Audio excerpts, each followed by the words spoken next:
नमस्कार, मी मनीषा कुलकर्णी। काल मी आपल्या घेई छंद मकरंद ह्या ग्रुपवर यमन राग यमन कल्याण याच्यातले एक हिंदी रचनांचे मुखडे सादर केलेले होते। तर कालचा जो संदेश मी वाचला सरांचा, प्रयागराज सरांचा, की असंच रोज एखाद्या रागाची जर माहिती मिळाली तर हा एक कार्यक्रम चांगला होईल। त्याप्रमाणे मी रागांची माहिती काढली। तर राग गाणं इतकं कोमल असतं, आपलं भावना विवशतेने म्हटलं जातं, कल्पना असतात।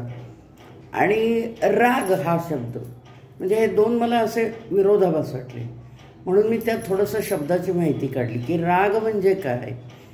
तर गाण्यातील ह्याला गाण्याच्या जी बांधणी असते त्याला राग का म्हणतात, तर मी ती माहिती काढली। तर मतंग ऋषींनी पहिल्यांदा राग हा शब्द काढला। एकूण राग मुख्य राग 10 आहेत आणि मतंग ऋषींनी याची रचना केली। आणि हे राग जे आहेत ते आपले मुख्यत्वे 7 स्वरावर आधारित असतात, हे आपल्याला माहिती आहे।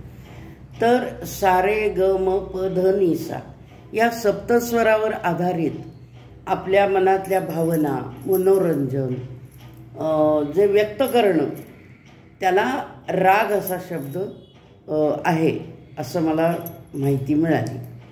तर आता राग शिकवताना किंवा गाणं शिकवताना पहिल्यांदा मी थोडे दिवस गाणं शिकायला गेले होते। तर गाणं शिकवताना पहिल्यांदा हे जे अनेक राग आहेत, एक 8-10 मुख्यत्वे राग, त्यातल्या पहिला राग जो शिकवतात तो भूप राग शिकवतात। तर भूप याचं नावच भूपाली पण आहे आणि त्यालाच भूपाळी पण म्हणतात। आणि त्याचा जो कालावधी आहे गाण्याचा, त्याचा जो प्रहर आहे तो रात्रीचा प्रहर आहे। पण भूपाली म्हणजे आपल्याकडं कसं आहे की रात्र संपणं आणि दिवस सुरू होणं ह्याच्यामधला जो उशक्कल होण्याच्या आधीचा जो अंधाराचा काळ असतो, त्यामध्ये आपल्याकडं भूपाळी म्हणण्याची पद्धत आहे।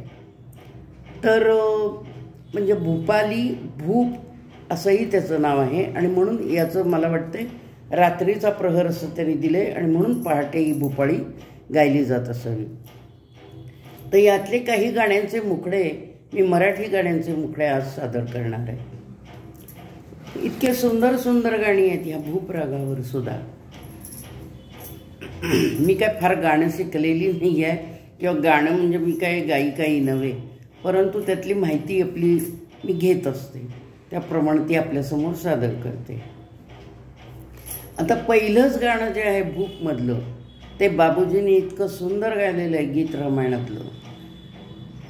श्रीराम श्रीराम श्रीराम स्वये श्री राम प्रभु ऐकती कुशलव रामायण गाती कुशलव रामायण गाती। कुमार दोघे एक वयाचे सजीव पुतळे रघुरायाचे पुत्र सांगती चरित पित्याचे ज्योतीने तेजाची आरती कुशलव रामायण गाती कुशलव रामायण गाती। आता एक भूपाळी प्रसिद्ध। घनश्याम सुंदरा श्रीधरा अरुणोदय झाला उठिलव करी वनमाळी उदयाचळी मित्र आला घनश्याम सुंदरा। आता एक अभंग. अबीर गुलाल उधळीत रंग, अबीर गुलाल उधळीत रंग रंग, नाथा घरी नाचे माझा सखा पांडुरंग, नाथा घरी नाचे माझा सखा पांडुरंग. आता एक चित्रपटातलं गाणं. ऐरणीच्या देवा तुला ठिणगी ठिणगी वाहू दे, आभाळागत माया तुझी आम्हावरी राहू दे. ऐरणीच्या देवा तुला ठिणगी ठिणगी वाहू दे, आभाळागत माया तुझी आम्हावरी राहू दे.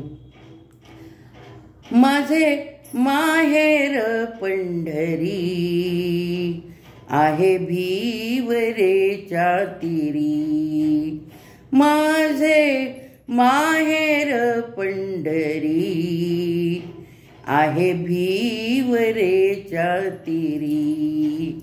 धन्यवाद. आपल्याला कसे वाटली गाणी किंवा काय माहिती मला जरूर कॉमेंट्स द्या. उद्याच्याला भूप रागातली हिंदी गाणी सादर करेन.